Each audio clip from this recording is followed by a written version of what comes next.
ఈరోజు గిరిజనులను మతం మార్చడానికి వచ్చిన 3 పాస్టర్లకి చెంచులతోనే బొట్టు పెట్టి సాగనంపడం జరిగింది.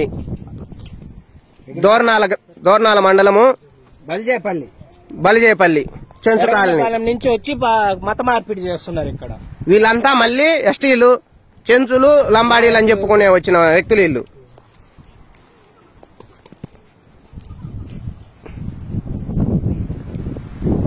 స్నానం చేయలేదంటే బైబుల్ పట్టుకున్నాడు, కానీ బొట్టు పెట్టుకోవడానికి. బొట్టు పెట్టుకుంటే ఎంత సంస్కారంగా ఉన్నారు.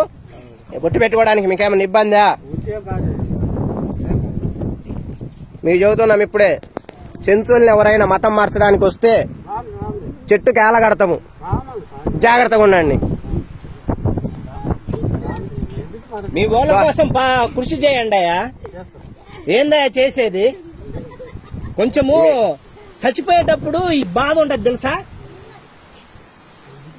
ఎన్ని సంవత్సరాలు బతుకుతారు?